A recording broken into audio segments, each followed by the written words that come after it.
Даю добровольное согласие. Бахтуридзе Нодар Георгиевич. У меня изначально была такая идея сдаться.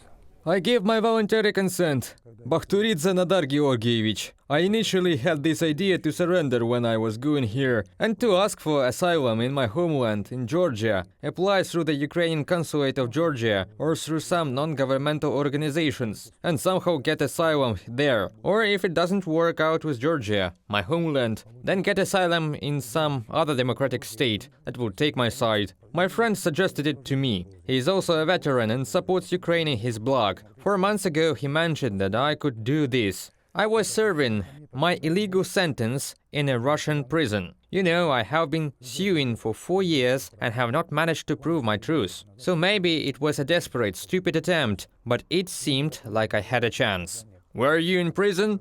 Yes. So you decided to sign a contract with the Russian army to surrender to the Ukrainian side? Yes, to switch the sides. For you to be taken out. Yes, and to be extradited to Georgia. How long have you been fighting? Not even a day. On the second day I surrendered. I was in training for 2 weeks. We had military police there. Everything was guarded. No chance to get out. No communication. This was near Luhansk. It was very easy to understand that this is nothing more than utilization by the fact that all of them were exactly the remnants, not combat ready and problematic, with health issues, elderly and so on. There were 2 people in my group, one on crutches and one with a walking stick, sort of. And such people are sent to the front line. That was a sign for me. The sign of what? That all of them are sent for utilization, just for extermination, to get rid of the problem. The thing is, they can't go back to the colony. There's no reverse mechanism. It is terrible. They sent 10 people with shovels to the front line. Old people, 58, 60 years old, and so on and so forth. I battered the sick people using shovels. One goes there and does not know what to do. I say, lie down, maybe you will live. I didn't even know how it all was, but that's so obvious. It was like this at the front line. You mentioned barrier troops and that they can shoot down their own soldiers. Yes, the barrier troops, they warned us. They said, don't even think about retreat, you'll be shot. We came in before the assault and before they handed out the weapons. 3 of them were. They were warning us, so to speak, sort of propaganda, you know? But no combat tasks were assigned. They spent half an hour with us, saying nothing about what we had to do. There was just propaganda. They were bragging about something, just babbling. They just sent us like wild animals, saying go and do not even think about retreating, otherwise you will be shot. There were cases when 2 guys were shot on a spot where we spent the night by their own. We came there and commanders told they had shot their own soldiers. But why? Everyone told a different story. Some said they didn't identify that soldiers were Russian, although it was impossible not to identify them, because our position, where we stayed, it can't be confused. Others told another story. I wasn't present when they were shot, but I think it wasn't that simple. Then again, the contingent there is crippled, just unprepared, untrained. This is terrible. And what soldiers are they? How will they fight? With what? You saw, for example, there was a guy with me in a trench. He's an alcoholic. He can hardly walk. I was telling him not to get up or he would be shot. He and others like him don't listen. They don't understand. They just stick out. They wander around as if they are on an avenue. I've been following events for a long time. I told you I was for Ukraine, for its independence and territorial integrity. My homeland is in the same trouble, has the same problem. All that is happening now in Russia. Those atrocities, this is fascism, real fascism. There's been propaganda working for 10 years now. Not just the media, all the government show, all working structures, services. Propaganda is everywhere. For almost 10 years, this disinformation has been everywhere. They show atrocities, fascism, NATO, this and that. It's all the political show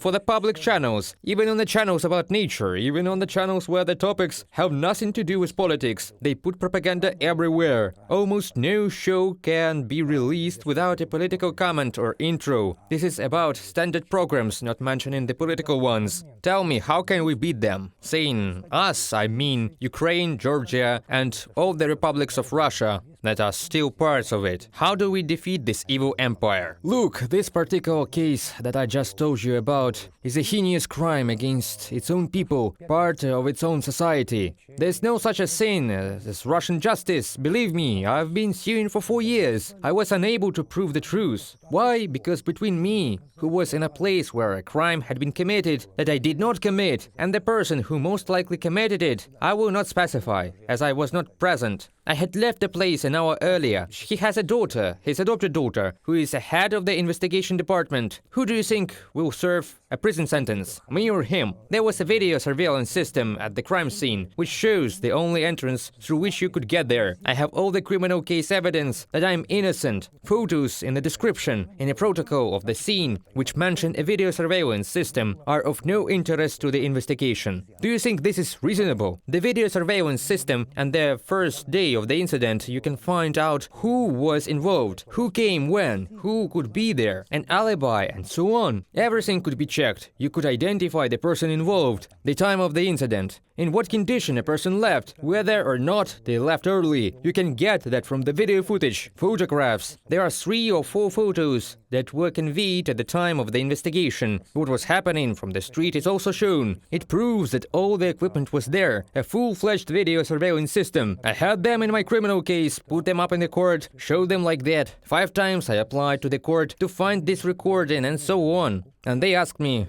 what for? To prove my alibi, that I wasn't even there at the time of the crime. But my words disappeared from the court record. They did not even type them. How can you defeat this system? Look, the witness, the owner of the place, he testified in court. He confirmed that the tape was seized. This is solid evidence. He testified it in the court. He said, yes, the tape was seized from me. And it was even recorded in the protocol that the tape was taken out, but the tape was not officially present in the criminal case. And my appeals to reproduce the video right in the courtroom did not lead to any result. Subsequent falsification of evidence was the murder weapon, knife, for example, examined in 3 ways, which are in the hands of the investigating authorities in Russia. These are MIG 450. One of them determines any organics, the second one detects epithelium, sweat and fat substance. There was also hemophon. The hemophon test finds hemoglobin, presence of blood. The knife was checked in all 3 ways. And I have, in my criminal case, on this knife, with all 3 methods, no blood, no organics, nothing was found. 3 months later, they did a re-examination. But a day before, they conducted a physical material recognition. That is, all my belongings, DNA, the victim and the other things. Everything was taken out, unpacked, written down on the next day. And this knife was sent to Khabarovsk for examination. They used one single way to check it, identical to the hemophon test that was used during the first examination. And this time, they found the remains of my organics. Do you believe in such miracles? I don't believe. Look, what if the only way out is if Russian soldiers turn around and go dealing with these issues in their own country? There must be some revolutionary situation then. But people in Russia are quite submissive. They have a slave mentality. I lived 30 years in this country. Everything that was told in history about revolutions, rebellions, none of that exists in Russia anymore. There is no such thing. Today there is so utilitarian systems, such as stagnation, that you can't expect any revolutions. Believe me, even those separate cases when people who support Ukraine came to demonstrations, they were brutally suppressed. There were no big rallies, no large crowds, there were a few hundred maximum. Maybe there were a few thousand people in the biggest cities, but they are very, very humble. Please understand that ideology works. Who has the power in their hands? They have all the possibilities. The media, their officials, all the official mechanisms. So how will people influence them? If you do not like something, like at your job, you will be harassed or kicked out of work and so on. I mean, it has long been a familiar system through which the total regime is carried out. It is very difficult to change something here. For example, as I understand, the number of disgruntled people may increase only when the consequences of the war affect each and everyone noticeably. In that case, they will have the motive. Людей может возрасти только в связи с тем, когда последствия войны коснутся каждого и ощутимо. Вот в этом случае мотив будет.